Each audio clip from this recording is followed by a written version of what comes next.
The time has come. The children of Africa are now awoken. They can see clearly now. And they're simply standing up and saying, enough is enough. We're sick and tired of our politicians.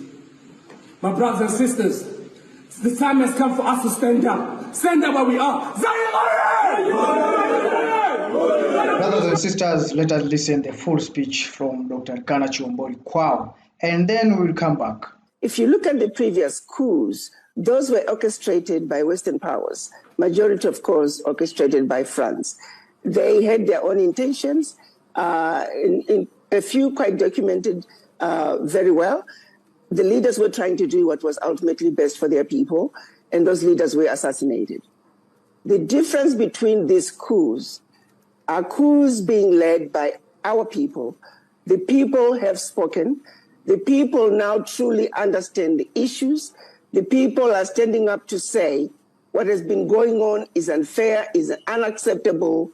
It really just simply makes sense that something has got to give. There is a difference between the previous coups and these last 4 coups. I actually, on a personal level, I feel uncomfortable even calling them coups. This is you look at a situation where people are basically desperate, where they know they're rich in natural resources, and yet the majority of the people are extremely poor.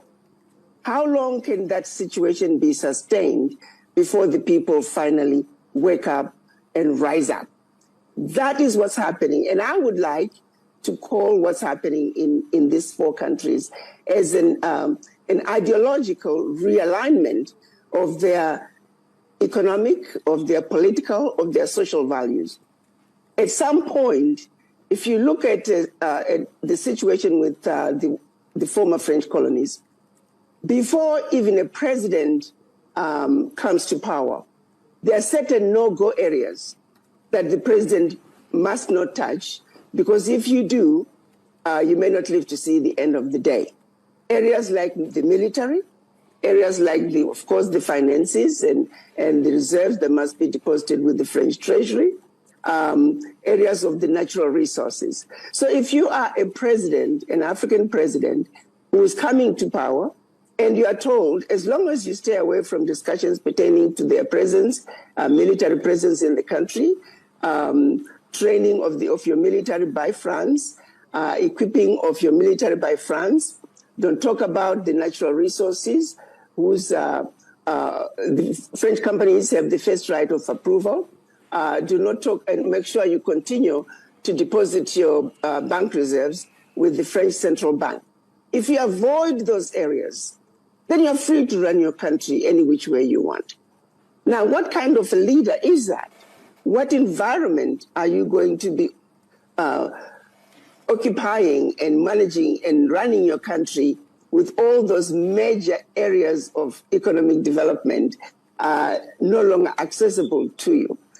The whole thing is so mind-boggling that we have gone to, over so many years, that the leaders in Africa have been unable to undo the agreements that were put in place when the African countries were given their independence.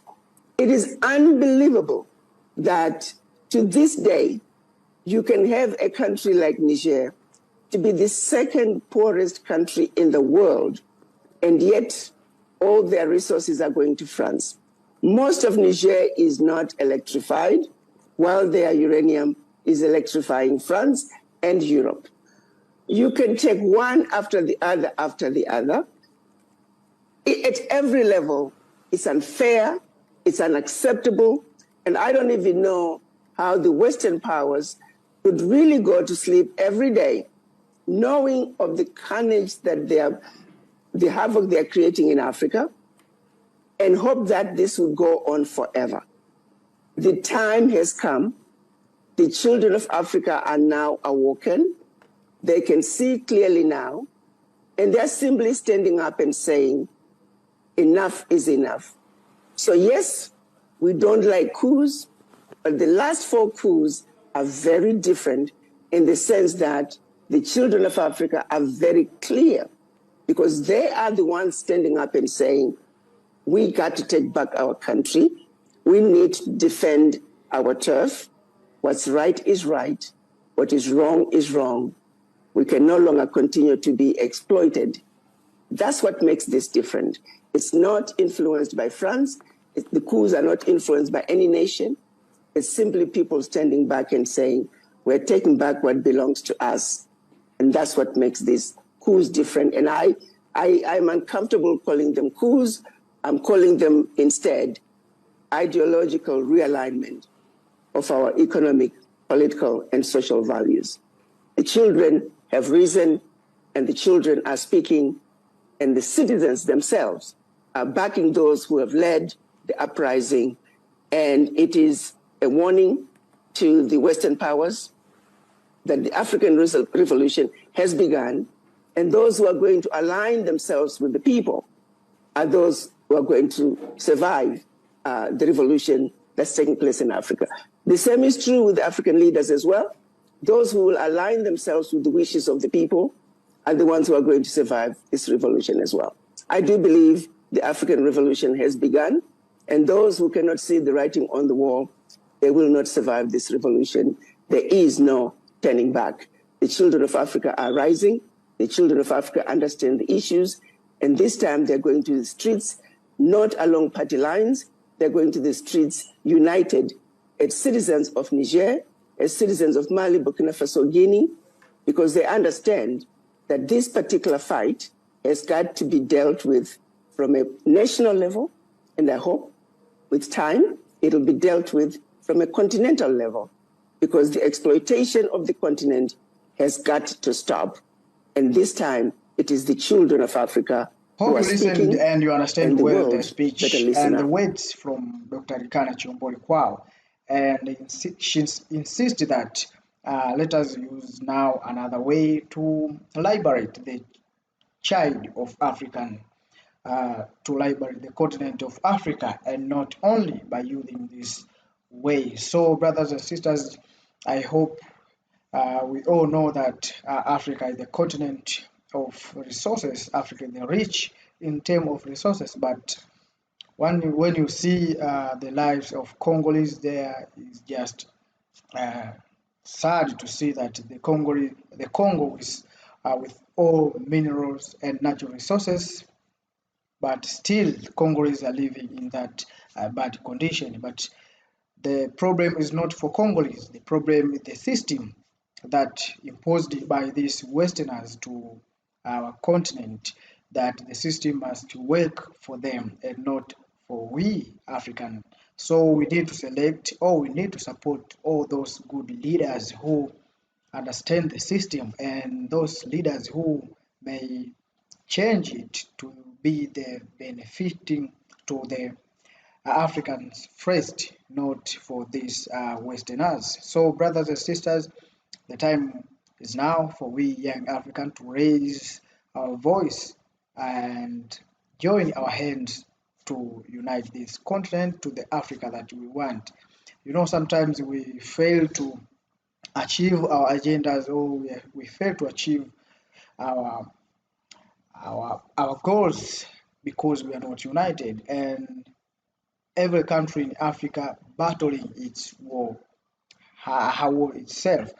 So we need to change this, and the problem of Congo is be the problem for the whole continent of Africa. The problem of Sudan be the problem for the whole continent of Africa. You know, and I know that even today we Africans we're still saying that we are let's pray for Palestinian, or we are Palestinian, we are with Palestinian. But this is not bad, but now let us stand and say that we are with Congo, because Congo is our brother, are there.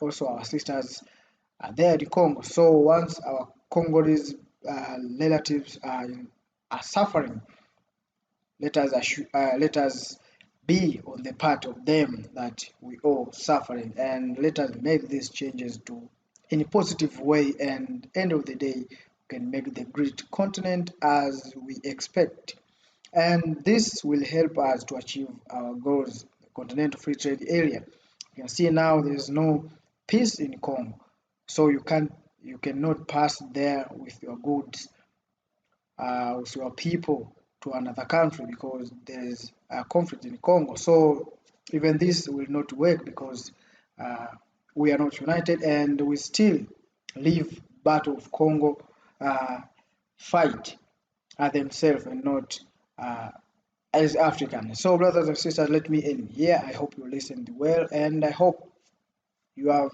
got something on this issue, and I need you to comment or to say something in the comment section about this issue, what's going on in Congo. Hope we see now there's peace in that city, and let it be in that way that Africans, we have to use this another ways to control or to manage this issue. So let me end here, and let us meet on the next video.